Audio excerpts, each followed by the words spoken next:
Tito, capítulo 3, versículo 1. Senhor, nós declaramos e recebemos mais uma vez que temos a mente de Cristo para entender e receber as Tuas palavras, e que as Tuas palavras, ó Deus, nunca venham nos faltar. Essa é a nossa oração, Jesus. Antes de praticarmos a leitura da Tua palavra, fala conosco. Fala com cada um aqui, é o que pedimos a Ti e lhe agradecemos. Amém e amém. Tito, capítulo 3, versículo 1 diz: lembre ao seu povo o dever de obedecer ao governo e às suas autoridades, que estejam sempre submissos e prontos para qualquer trabalho honesto.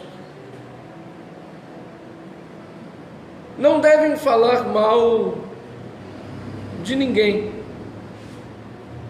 nem contender, mas sim ser bondosos e verdadeiramente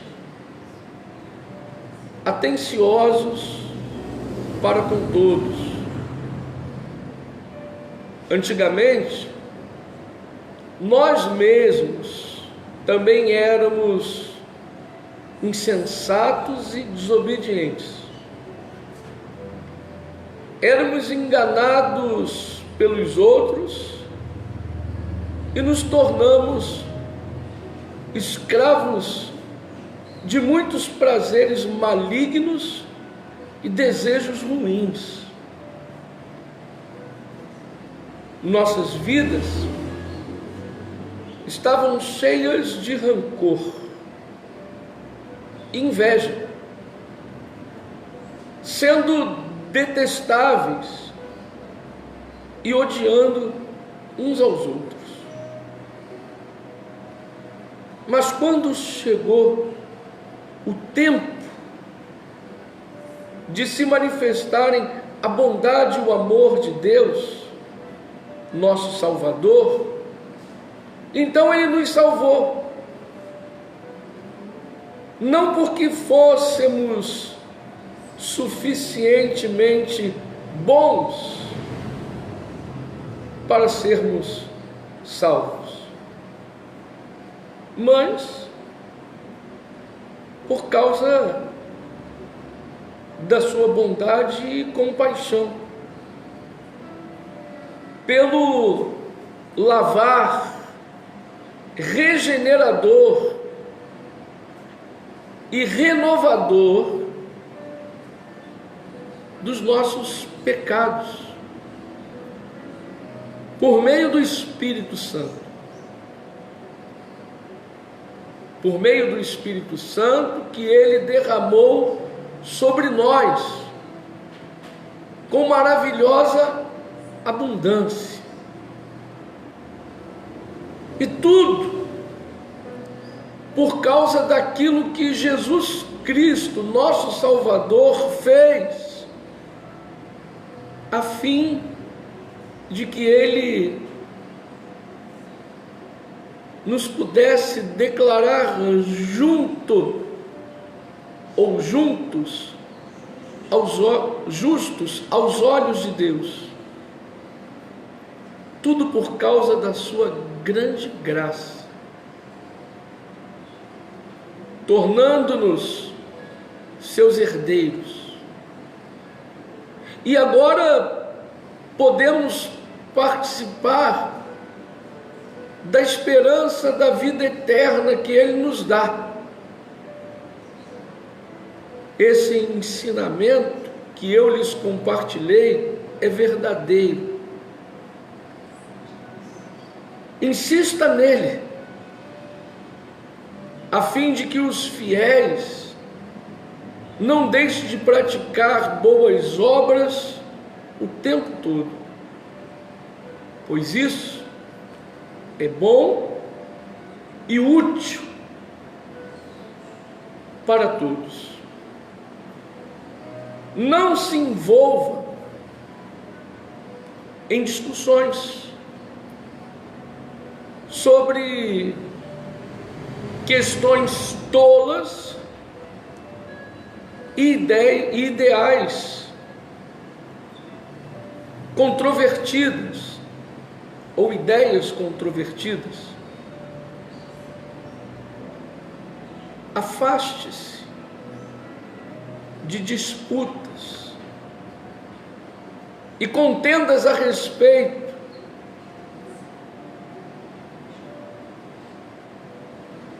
da obediência às leis judaicas, pois esse tipo de assunto não tem nenhum valor,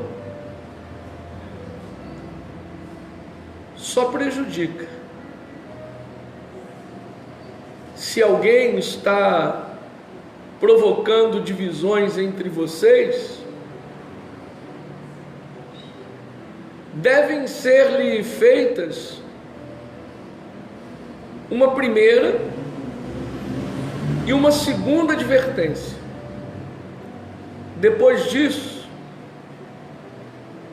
cortem as relações com ele, pois tal pessoa tem um senso de valores errado, está pecando e por si mesma está condenada. Pula para o versículo 14 para a gente ganhar um tempinho. O nosso povo deve aprender a dedicar-se à prática das boas obras e a ajudar os outros em caso de necessidade, para que assim as suas vidas sejam frutíferas. Todos os que estão comigo, Paulo diz, mandam lembranças. Peço-lhe que apresente a minha saudação a todos os amigos na fé. Que a graça seja com todos vocês. Diga glória a Deus. É nessa mensagem, é nessa palavra que nós vamos meditar hoje. Paulo, que é considerado o apóstolo da graça, porque a Paulo foi revelada a divina graça de Deus, ele fala aqui, instrui um dos seus pastores chamado Tito. O que nós estamos lendo aqui são instruções de Paulo, movido pelo Espírito Santo, a Tito. E essa palavra, escrita pelo Espírito, registrada na Bíblia Sagrada pelo Espírito, se estende a todos nós que pertencemos a Cristo. Eu pertenço a Cristo, vocês pertencem a Cristo, nós pertencemos a Cristo. Então, quem é de Cristo, de fato, de verdade, recebe estas tais instruções. Talvez você me pergunte, pastor, por que o Senhor diz assim? Vocês que são de Cristo. Porque há pessoas que não são. E não são, não por rejeição de Cristo, simplesmente porque elas não querem nada com Cristo. Quem quer compromisso com Cristo é de Cristo, pertence a Cristo. Quem não quer nada com Cristo pode ser dele. Porque a própria pessoa não quer nada com Cristo. Já ouviu aquele ditado que diz que tem gente que não quer nada com a hora do Brasil? Tem gente que não quer nada com Cristo. E se não quer nada com Cristo, não pode ser de Cristo. Então, consequentemente, não recebe estas instruções, ou estas instruções não é para tal pessoa ou para tais pessoas. E repare que Paulo ele começa a falar aqui sobre obediência. A princípio, ele instrui a Tito ser obediente às autoridades, ao governo da época. Ele diz aqui, olha, que vocês estejam sempre submissos e prontos para qualquer trabalho honesto. Nós temos que viver em obediência e em honestidade, consequentemente. O que adianta a gente obedecer e ser desonesto? Mas tem muita gente assim, que até obedece a Deus, mas no meio secular da vida é uma pessoa desonesta. A desonestidade não vem de Deus. A desonestidade, na verdade, vem do maligno, e eu creio que todos aqui são sabedores disso. Porque aquele que é de Cristo busca a justiça divina. Eu tenho a certeza que todos aqui, às vezes, ficam contrariados e revoltados com as injustiças. E nesse mundo tem muita injustiça. Você se alegra com qualquer tipo de injustiça? Não. Então mantenham-se assim. Que vocês não estejam de acordo com qualquer tipo de injustiça, mas que todos aqui sejam justos. E acima de tudo, obedientes. Obedientes a Deus. Para que dessa maneira todos pratiquem as boas obras e façam a boa obra que o Senhor já preparou para cada um aqui de antemão. O que adianta fazer a obra e não ser obediente? O que adianta dizer sim, Senhor, e não fazer nada daquilo que Deus nos ordena? Qual é a vantagem nisso? Nenhuma. Quando Paulo diz assim a Tito, antigamente, nós mesmos também éramos insensatos e desobedientes. Éramos enganados pelos outros e nos tornamos escravos de muitos prazeres malignos e desejos ruins. Ele diz, nossas vidas estavam cheias de rancor e inveja, sendo detestáveis e odiando uns aos outros. Quando ele diz isso aqui para Tito, ele lembra a Tito o tempo que eles viveram no passado. E esse tempo de desobediência, de ódio, de rancor, nesse tempo, eles não viviam num pacto de superiores promessas, ou seja, eles não viviam debaixo da graça, eles não sabiam o que era graça, eles não tinham conhecimento que vieram a ter posteriormente.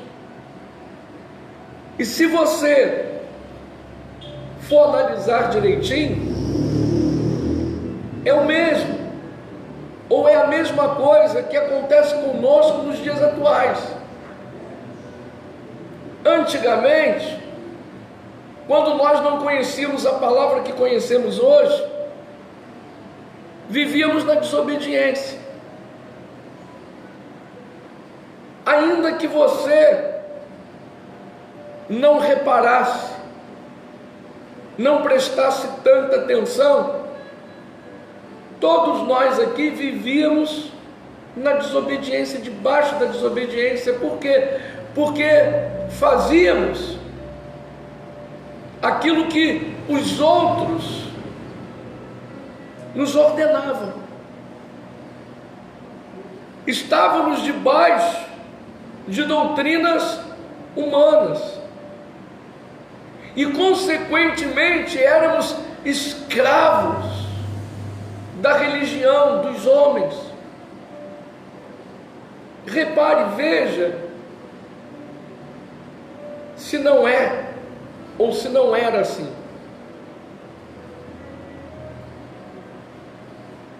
Jesus veio e estabeleceu a sua graça para que tudo ficasse claro para a gente. Por exemplo, hoje você entende que você não precisa de um homem para que diga a você, vá por aqui, vá por ali ou vá acolá.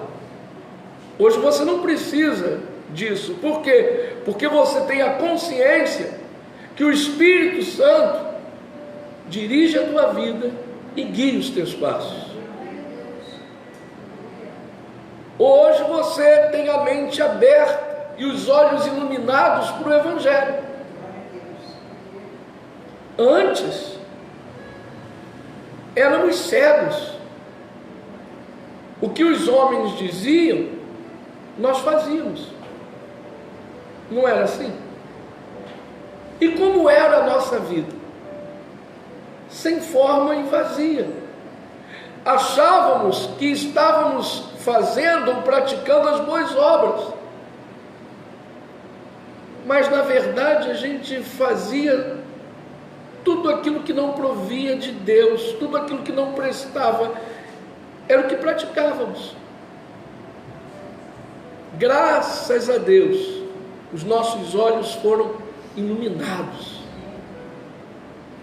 Hoje nós estamos debaixo da graça, vivenciamos um tempo de superiores promessas. Hoje nós temos a certeza que tudo aquilo que Deus tem nos prometido se cumprirá na nossa vida. Hoje não temos medo do diabo, porque entendemos que se Deus é por nós, quem será contra nós? Antes, éramos ameaçados por homens que diziam: o diabo vai te pegar, o diabo vai entrar na sua vida, o diabo vai fazer, o diabo vai acontecer. E nós vivíamos uma vida de horror.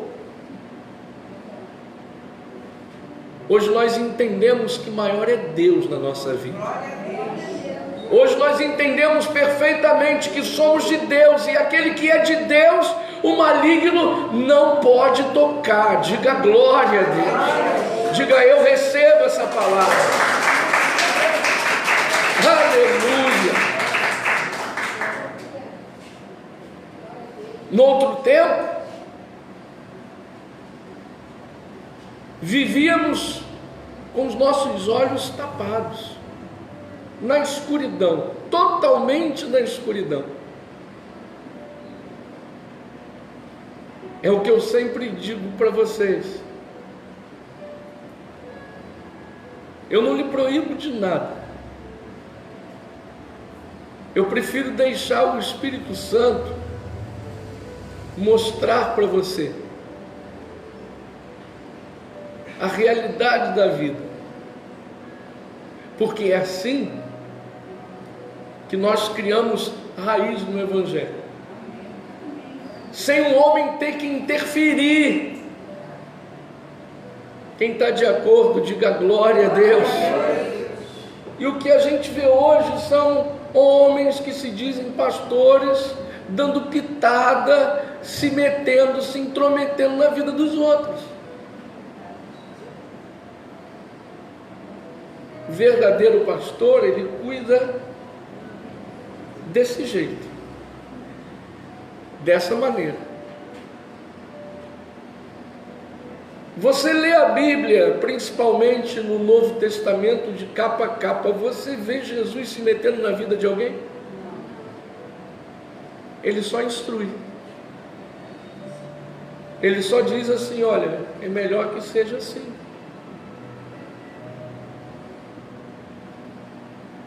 Se lembra aquela mulher que foi pega em flagrante adultério? Que correu daqueles homens que estavam cheios de pedras nas mãos para matar, para destruir, para dar cabo da vida daquela mulher. E aí a mulher corria desesperadamente, quando não tinha mais para onde correr, ela se abaixou esperando receber a primeira pedrada, mas nada da primeira pedrada vir.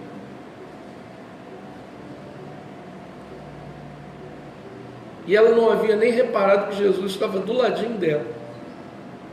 Mas os outros que estavam prontos para destruir aquela vida, quando viram Jesus, se assustaram.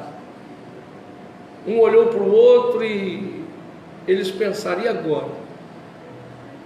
Aí alguém teve a brilhante ideia de fazer tal pergunta para Jesus: Mestre, essa mulher foi pega em flagrante adultério. E eles estavam se justificando ao mesmo tempo, querendo dizer: olha, a gente está correndo atrás dela com pedras na mão, porque na lei de Moisés diz que ela tem que morrer apedrejada. Em outras palavras, eles queriam dizer para Jesus: a gente está aqui para matar essa prostituta, essa vagabunda que adulterou, mas a gente está fazendo isso conforme diz a lei que Deus deu para Moisés. O que o senhor acha disso? Repare que eles estavam querendo transferir a responsabilidade para Jesus. Eles estavam querendo que Jesus decidisse. O que o senhor acha? O que o senhor acha de ela morre apedrejada ou não morre? A lei diz que ela tem que morrer apedrejada. O que o senhor diz para a gente? A princípio, Jesus ficou calado e não quis responder. A Bíblia diz que ele continuou escrevendo com o dedo na areia. Mas eles insistiram na pergunta, querendo que Jesus decidisse. É a mesma coisa: eu não decido nada por você. Pastor, o que o senhor acha disso? Pastor, eu vou viajar, posso ir? O que eu tenho a ver com isso? Eu vou decidir se você pode, se você não pode, se você vai, se você não vai, se você fica ou vai embora. Eu não posso decidir nada disso, queridos. Eu estou aqui como um pastor colocado nesse ministério para instruir, mas eu não posso dizer o que você tem que fazer ou deixar de fazer. Eu prego a palavra para vocês. E aí o Espírito Santo é quem fala ao coração de cada um, dizendo o que cada um deve fazer e o que cada um não deve fazer. Porque é o Espírito Santo, é o Senhor que dirige a nossa vida e guia os nossos passos. Quem está de acordo, diga glória a Deus. Às vezes a pessoa me pede, me pergunta, tipo, pastor, eu não vou vir no culto tal dia, o senhor deixa? Eu posso? É a mesma coisa. Estavam querendo transferir a responsabilidade para Jesus. Você tem que aprender a não transferir a responsabilidade que é tua para os outros, para mim, ou seja para quem for. Quem está entendendo e recebendo, diga glória a Deus.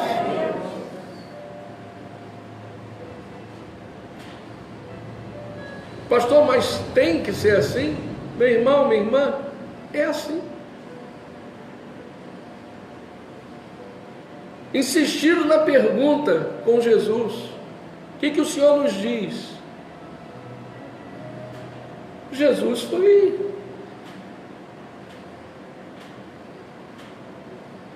foi objetivo na sua resposta e fez com que aqueles homens pensassem, entendessem que Jesus não estava ali para decidir nada. Eles é que tinham que decidir. O que Jesus disse para eles? Quem não tem pecado, atire a primeira. Foi só isso que Jesus falou. Jesus disse para tacar pedra? Ele não disse taca pedra e também não disse não taque pedra. Ele fez com que aquelas pessoas parassem e pensassem: quem não tem pecado entre vocês pode atirar a primeira pedra. Então eles pararam, pensaram e perceberam que todos ali estavam cheios de quê? De pecados.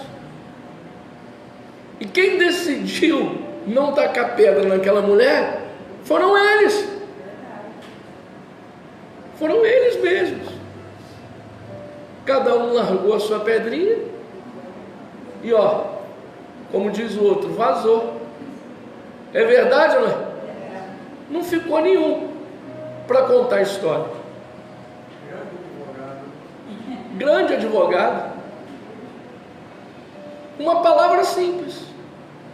Ele fez com que as outras pessoas parassem, pensassem. E é isso que eu quero aqui. Que o Espírito Santo dirija e guie a vida de vocês. Como o Espírito Santo dirige e guia a minha vida. Qual é o proveito de ter uma igreja marionete? Sabe o que é marionete? Já viu o bonequinho de marionete? Que o cara fica ali manipulando? Essas igrejas estão cheias de manipuladores. E as ovelhas são os bonequinhos nas mãos dos manipuladores. É verdade ou não é? Já se lembra aquela brincadeira que tinha antigamente? Faça tudo que seu mestre mandar? Hoje é assim. Por incrível que pareça, eu já vi pastores dizendo assim para o povo: não traga a Bíblia não. O que eu disser está valendo. Olha aí, a que ponto nós chegamos? Não traga, você não precisa trazer a Bíblia, é só crer naquilo que eu digo para você e está tudo certo. Hoje, o que nós mais encontramos são manipuladores. Eu duvido que pregam por aí o que eu prego aqui para vocês. Se forem pregar o que eu estou pregando, pode ter a certeza, meu irmão, que o povo vai parar, vai pensar, vai raciocinar e naquele lugar não vai ficar. É verdade ou não é? Oséias, o profeta Oséias diz: o meu povo sofre ou está sendo destruído por falta de conhecimento. Fica só Jesus e a mulher. Aí Jesus faz uma pergunta para ela: cadê os teus acusadores, mulher? E ela diz: não ficou ninguém, foi todo mundo embora. Aí olha o que Jesus volta dizendo para ela: nem eu te condeno. Só dá um conselho para ela, né? Vai. Vai e não peques mais. Só isso que ele falou. Ele deu bronca nela? Ele jogou alguma indireta para ela? Não. Ele só disse: vai e não peques mais. Dali para frente, era com aquela mulher. Dela obedecer essa instrução de Jesus ou não. Se ela obedecesse, sua vida mudaria. Se não, sua vida continuaria na mesma. Por isso que eu digo para vocês: não adianta fazer campanha em cima de campanha e corrente em cima de corrente, se a pessoa não tem conhecimento, se a pessoa não conhece a verdade. Porque é a verdade que liberta, é a palavra que liberta. Amém? Amém. Glória a Deus. Glória a Deus. Pastor, Caim não podia ser proibido de fazer o que fez? Oi? Caim não podia ser proibido de fazer o que fez? Olha, ele fez o que fez, Caim fez o que fez, porque não temia a Deus. Não temia a Deus, mas Deus não podia proibir ele. Mas não proibiu. Irmão, Deus nos dá o livre-arbítrio. Ele só mostra para a gente: olha, o caminho é pela direita.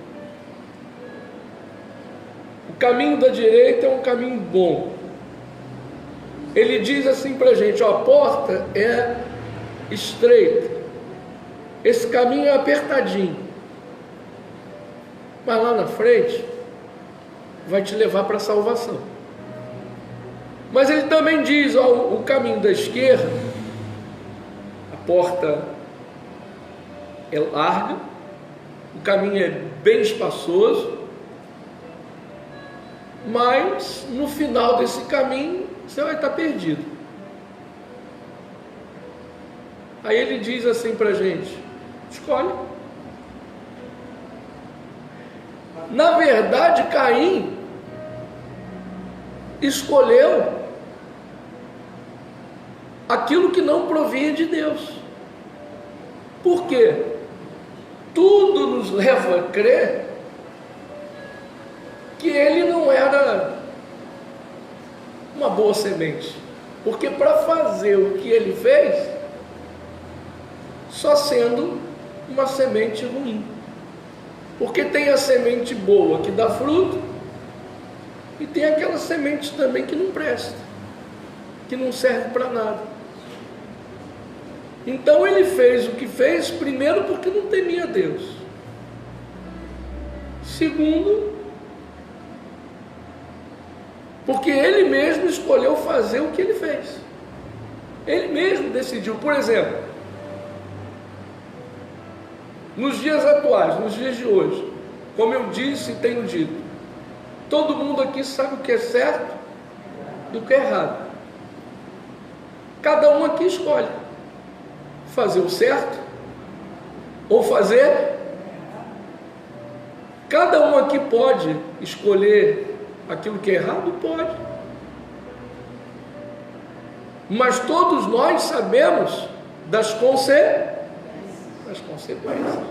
Praticamente ele falou para Caim, deu para Caim a sentença, entendeu? Exatamente.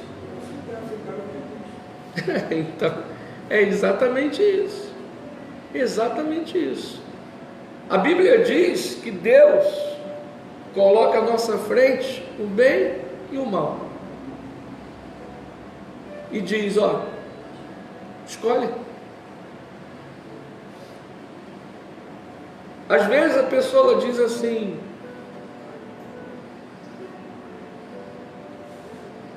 que o filho se tornou bandido, foi para o caminho errado, porque os pais não souberam educar. Não é bem assim. Qual é o pai e a mãe que quer o mal para o seu filho? Na maioria das vezes, o pai e a mãe se empenham para ajudar, para abençoar, para colocar o filho ou a filha no caminho certo. Mas aí o filho ou a filha não quer. A culpa é do pai e da mãe? Foi o filho ou a filha que escolheu o quê?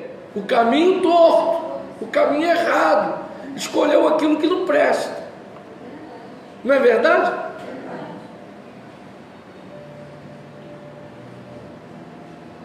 Paulo diz aqui, olha, que éramos enganados pelos outros e nos tornamos escravos de muitos prazeres malignos e desejos ruins. Nossas vidas estavam cheias de rancor e inveja, sendo detestáveis e odiando uns aos outros. Paulo está dizendo aqui para Timóteo que antes da graça era assim, mas depois que Cristo estabeleceu a graça, tudo isso se reverteu. E na nossa vida tem que ser assim, principalmente para nós que entendemos que vivemos debaixo da graça de Deus, do favor imerecido que Deus nos prestou. O sacrifício de Cristo por nós foi à toa?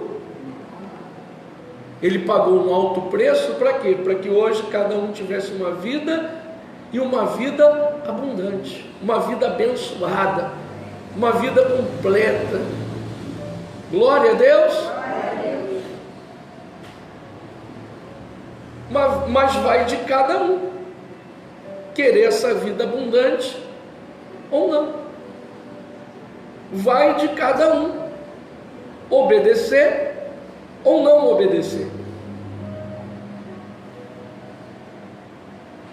E aí no versículo 4, Paulo diz: mas quando chegou o tempo de se manifestarem a bondade e o amor de Deus, nosso Salvador, então Ele nos salvou. Não porque fôssemos suficientemente bons para sermos salvos, mas por causa da sua bondade e compaixão, pelo lavar regenerador e renovador dos nossos pecados, por meio do Espírito Santo, que Ele derramou sobre nós, com maravilhosa abundância. E tudo por causa daquilo que Jesus Cristo, nosso Salvador, fez, a fim de que Ele nos pudesse declarar justos aos olhos de Deus. Tudo por causa da sua grande graça, tornando-nos seus herdeiros. Diga: eu recebo essa palavra. Veja, queridos,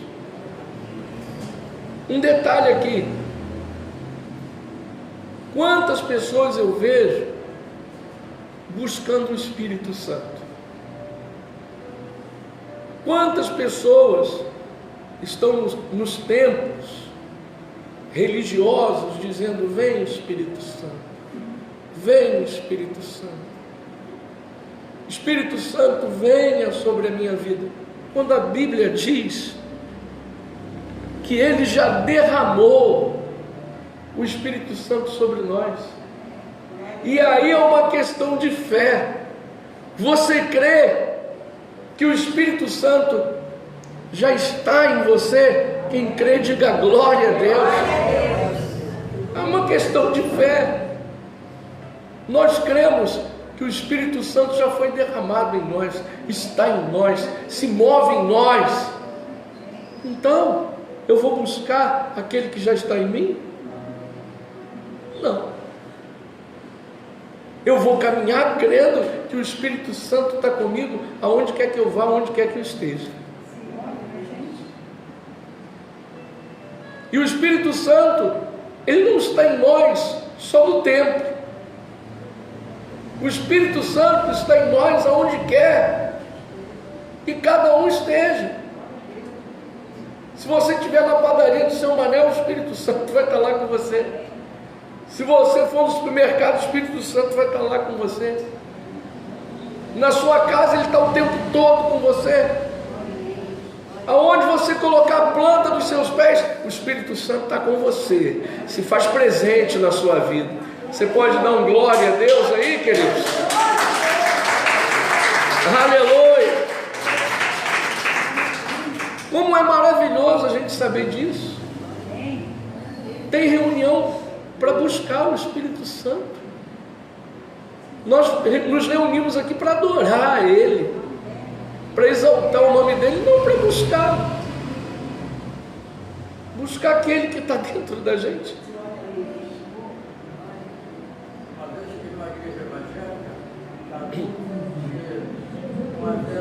Sim.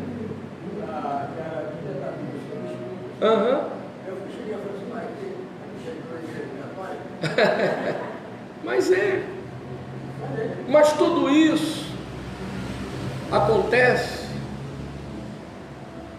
por falta de conhecimento. É que o irmão está dizendo, eu vou repetir o que ele falou, porque a gente está aqui ao vivo no Facebook e essa mensagem vai para a rádio. Ele disse que viu numa igreja evangélica todo mundo com uma vela acesa na mão. Para quê? Para que fossem iluminados. Acenderam uma vela para o Espírito Santo vir mais rápido. Aí ele perguntou: isso aqui é uma igreja evangélica ou uma igreja católica? Não, porque é um costume dos católicos, não é verdade? E a gente não está falando mal de ninguém. A gente só está colocando em pauta o que acontece, o que é verdade. Tentam esconder a verdade, mas nunca vão conseguir, porque está tudo aqui, olha, registrado na Bíblia Sagrada. E a Bíblia diz que quando chegou o tempo da graça, o Senhor nos salvou. Ele não só nos deu a salvação eterna, mas Ele nos salvou, Ele nos livrou das doutrinas humanas, Ele nos livrou da religião, Ele nos livrou do misticismo, Ele nos livrou da mentira e nos colocou sobre a verdade. Glória a Deus! E aí, Paulo diz aqui, olha, e tudo isso por causa daquilo que Jesus Cristo fez. O que Ele fez por nós? Em sacrifício que não tem preço. Cravar a sua própria carne numa cruz e derramar o seu próprio sangue por nós, em nosso favor, para nos lavar e nos remir dos nossos pecados. E aí Paulo diz: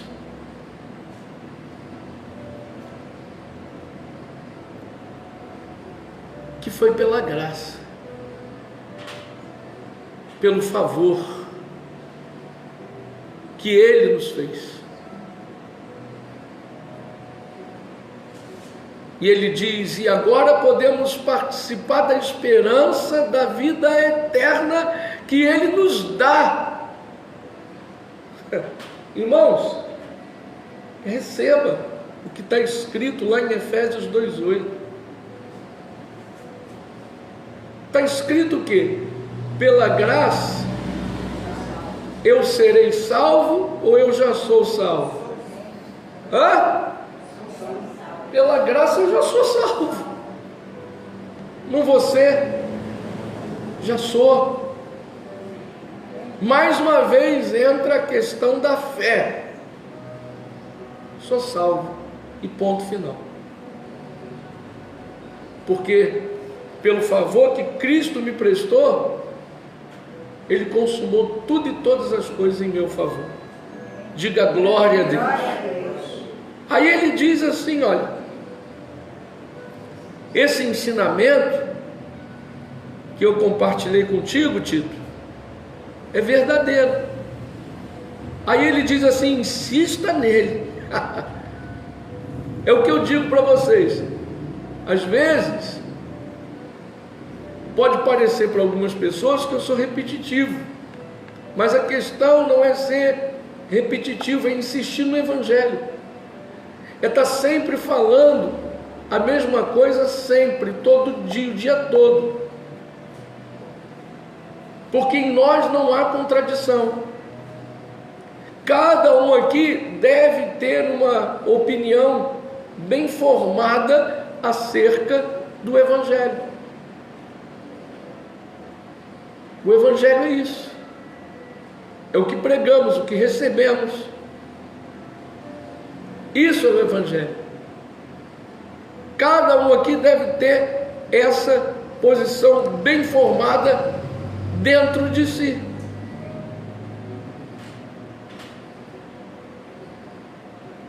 Paulo diz: insista nele, a fim de que os fiéis não deixem de participar, de praticar boas obras o tempo todo, pois isso é bom e útil para todos. Nada melhor do que a gente viver debaixo da verdade. É ou não é? Viver debaixo da mentira é terrível. A pessoa ela conta a mentira agora, daqui a pouco ela está caindo em contradição. E caindo em contradição, ela é envergonhada. É verdade ou não é? A gente tem que sempre viver debaixo da verdade, colocar a mentira de lado. O que eu quero dizer para vocês é o seguinte: vocês entendam uma coisa: nós vivemos debaixo da graça de Deus, sem condenação, sem qualquer tipo de acusação para a nossa vida. Podem até nos acusar, mas nós não recebemos qualquer tipo de condenação ou acusação, porque sabemos que já fomos justificados em Cristo. Nós entendemos que o Espírito Santo já foi derramado sobre a nossa vida e cremos que o Espírito Santo se move em nós. Acreditamos que somos pessoas abençoadas, mais que vencedoras. A carta de Cristo, o bom perfume de Cristo, de propriedade exclusiva de Deus. Essa é a nossa posição em Cristo. Nós entendemos que o diabo não pode nos tocar porque somos de Deus. E se Deus é por nós, quem será contra nós?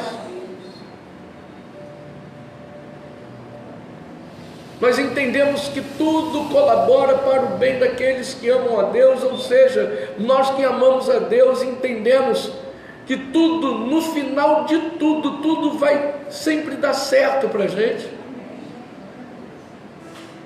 Nós entendemos que não é através do misticismo que as coisas irão acontecer, a saber, não é através de uma campanha, de uma rosa, de um sal, ou corredor de sal grosso, ou de tantas baboseiras que há por aí, que a nossa vida vai mudar. Não, a nossa vida vai mudar através da palavra ingerida, inserida em nós, porque está escrito, palavras de Jesus, e conhecereis a verdade, e a verdade vos libertará.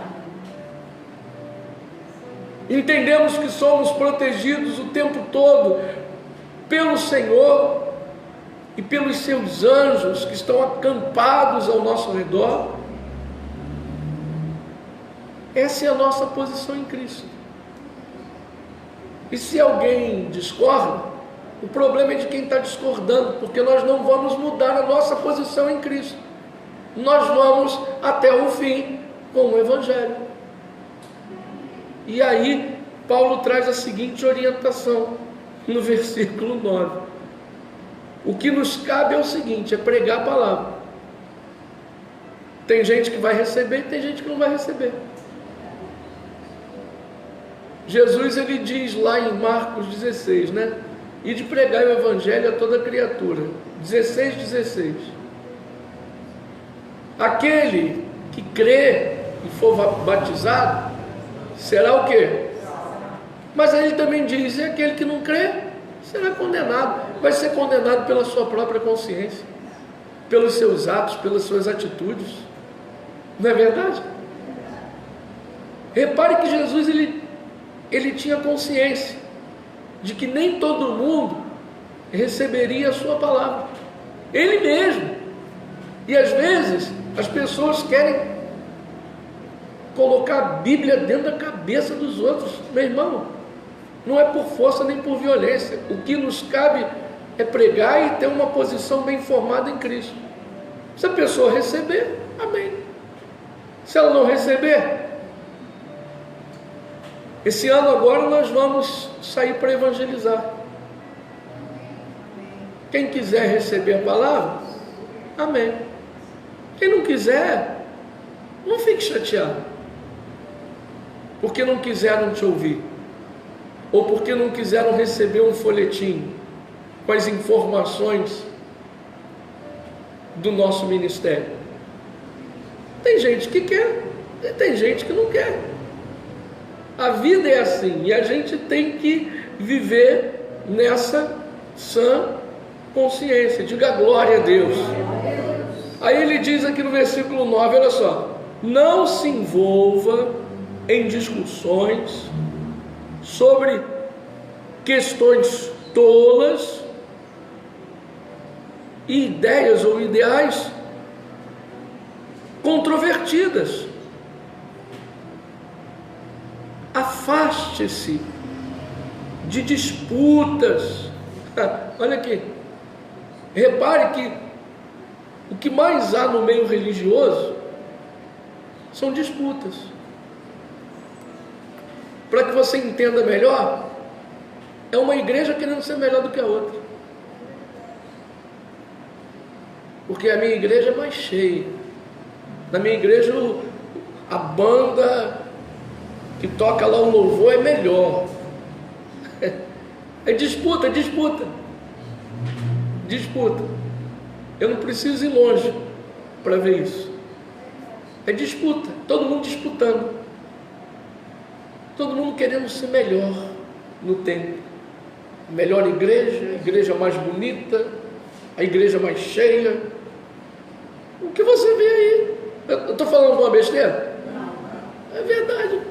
E aí Paulo está dizendo aqui, ó, afaste-se de disputa. Eu não quero disputar nada com ninguém, irmãos. Só quero pregar o Evangelho. Vou ficar disputando nada com ninguém. Quem quiser entrar por aquelas portas, serão bem-vindos. Juntem-se a nós. Porque quem não é contra é a favor. Amém, queridos? E diz aqui, olha, afastem-se de disputas e contendas a respeito à obediência às leis judaicas, pois esse tipo de assunto não tem nenhum valor e só prejudica. O que adianta a gente ficar discutindo, batendo boca aí fora? Ó, que é assim. Não, mas não é assado. E aí o outro tem uma ideia do que é, e o outro tem uma outra ideia do que não é, e começa aquela contenda, aquela discussão tola. A gente não tem que discutir, a gente tem que pregar o Evangelho. Pregar o Evangelho, falar da graça é uma coisa. Discutir religião, doutrina, sai fora disso. Isso não leva ninguém a nada. Você liga aí algumas emissoras de rádio, tem debate. Vai debater para quê? Debater. Houve um debate desses que tem por aí. No final, tire as suas conclusões. Que um fala uma coisa, outro fala outra. E aí um faz uma pergunta, um responde de um jeito, outro responde de outro. Isso só traz confusão para a mente do ser humano. Para que debater? Paulo está dizendo aqui para a gente não debater, para a gente não discutir nada. A gente só tem que pregar a palavra. A gente só tem que falar do nosso Deus e das maravilhas que Ele faz e pode fazer sempre, porque para Ele nada é impossível. Glória a Deus. Ele está dizendo aqui, ó, ficar discutindo só prejudica a gente. Sabia que numa dessas discussões aí de doutrinas ou religião, isso só prejudica a pessoa, porque ela se desgasta e acaba saindo do Espírito. E Deus não quer que a gente saia do Espírito. Ele diz aqui, ó, se alguém está provocando divisões entre vocês, devem ser-lhe feitas uma primeira e uma segunda advertência. Depois disso, cortem as relações com ele, pois tal pessoa não tem um senso de, pois tal pessoa tem um senso de valores errado. Está pecando e por si mesma está condenada. Está bem claro isso aqui, não está?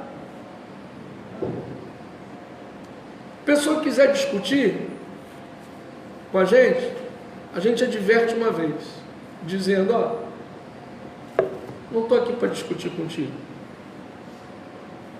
Se ela insistir, adverte mais uma vez, meu irmão, minha irmã, não vou discutir doutrina, religião com você. Estou aqui para pregar a palavra. Quer me ouvir? Não. Então, PT, saudações. Você não tem que ter relacionamento com uma pessoa dessa, que está fora do Espírito. Pelo menos eu faço assim. Não perco meu tempo discutindo com ninguém. E que essa palavra tenha alimentado o teu espírito, renovado as suas forças. Desculpa se eu preguei e me estendi aqui na pregação, mas essa palavra a gente tinha que parar para ouvir.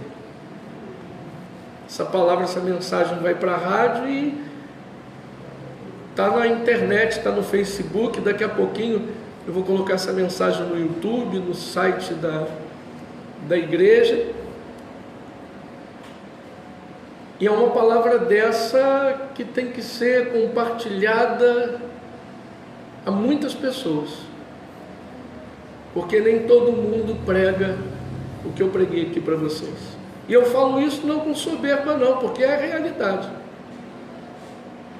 Hoje você ouve pregações sem sal. Hoje você só ouve pregações onde há muitas promessas, mas pregações onde o objetivo é abrir a mente, iluminar os olhos das pessoas, isso quase não se vê mais. Desculpa o que eu vou falar aqui, mas para muita gente, desculpa o que eu vou falar, mas para muitos pastores, quanto mais o povo não tiver conhecimento, for leigo, for um povo, desculpe, burro, para eles é melhor. Mas a gente está aqui para pregar o Evangelho e para fazer com que esse quadro se reverta. Nós somos um pingo, menos do que um pingo, aos olhos de um sistema religioso gigantesco que há por aí.